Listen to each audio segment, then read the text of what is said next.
Halo, assalamualaikum warahmatullahi wabarakatuh. Sapuku silasurku mana.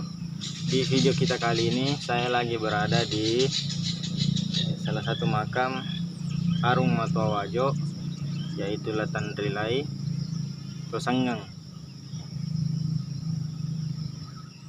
Nah, di sini adalah salah satu makam Arung Matua Wajo. Nah, alhamdulillah kalau kita lihat pekarangannya ini sangat-sangat terjaga, sangat-sangat dijaga, alhamdulillah.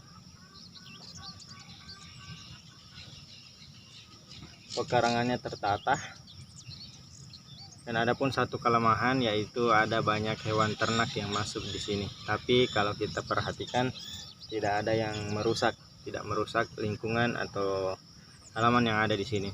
Oke sapuku, sebelum kita lihat atau sebelum kita jalan-jalan melihat makam-makamnya, terlebih dahulu kita kirimkan surah Al-Fatihah kepada para pendahulu kami, pendahulu kita yang ada di sini. Mudah-mudahan perjuangan-perjuangan mereka dapat bernilai ibadah di sisi Allah Subhanahu wa taala. Al-Fatihah. Bismillahirrahmanirrahim.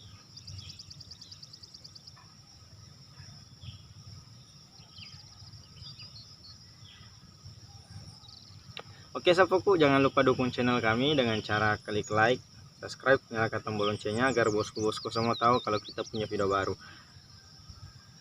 Nah, kita ada sedikit program untuk bagaimana mengangkat tentang sejarah-sejarah yang ada di Kabupaten Wajo, terutama peninggalan-peninggalan sejarah seperti makam-makam Arung Matua Wajo, Raja-Raja Wajo, kemudian peninggalan-peninggalan bangunan-bangunan lainnya. Oke sapuku. Halo, assalamualaikum warahmatullahi wabarakatuh. Sinasuruku manang, sapuku manang. Video kita kali ini kita akan membahas atau kita lagi berada di kompleks makam Arung Matua Wajo yang ke-23, yaitu Latan Rilai Tosanggang, yang tepatnya berada di Desa Tosora, Kecamatan Majaulang, Kabupaten Wajo. Di lokasi ini ada beberapa makam, dari Perdana Menterinya, dari pengawal-pengawalnya, pengikut-pengikutnya. Kenapa disatukan di sini? Karena mereka wafat di sini. Ketika itu di lokasi ini adalah benteng. Dia membuat benteng tepat berada di lokasi ini. Benteng ini tidak seperti benteng Rotterdam, akan tetapi benteng ini dibuat dari tumpukan-tumpukan tanah sehingga membentuk seperti benteng. Tempat ini dikepung oleh tentara-tentara Belanda. Karena kenapa? Arung Matua Wajo Latan Rilai Tosanggang tidak mau menandatangani surat kekalahan dari Belanda seperti yang dilakukan oleh Sultan Hasanuddin Raja Goa pada saat itu. Nah, karena itu benteng ini dikepung oleh Belanda. Akibatnya ada yang mengatakan dibom, ada yang mengatakan diserang, sehingga mereka semua para pejuang yang ingin mempertahankan kerajaan Wajo pada saat itu wafat bersama-sama di sini. Kemudian pada abad ke-16 dan ke-17 terjadi persaingan antara kerajaan Makassar Gorontalo dengan kerajaan Bugis, Bone, Sopeng, dan Wajo yang membentuk aliansi Talumpo Coy untuk membentuk ekspansi Goa. Aliansi ini kemudian pecah saat Wajo berpihak ke Goa dengan alasan Bone dan Sopeng berpihak ke Belanda.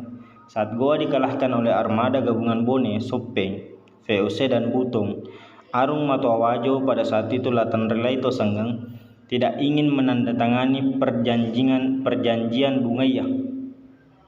Akibatnya pertempuran dilanjutkan dengan drama pengepungan Wajo, tepatnya benteng Tosora, selama 3 bulan oleh armada gabungan Bone di bawah pimpinan Anung Palaka. Setelah Wajo ditaklukkan, tibalah Wajo pada titik nadinya. Banyak orang Wajo yang merantau meninggalkan tanah kelahirannya karena tidak sudi dijajah. Sapuku, kalau kita ingin berkunjung di lokasi ini, tidak jauh dari pemukiman warga, akan tetapi jauh dari pusat kota Kabupaten Wajo, itu Kota Sengkang, tapi bisa dijangkau dengan kendaraan motor, mobil.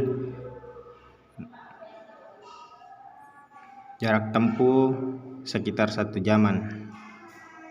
Dan lokasinya sangat strategis karena kenapa? Dekat dari pemukiman warga, di belakang rumah warga, samping warga, di belakang SMP Tosora. Oke sapoku, jangan lupa dukung channel kami, bantu kami agar terus mengekspor peninggalan-peninggalan sejarah yang ada di Kabupaten Wajo.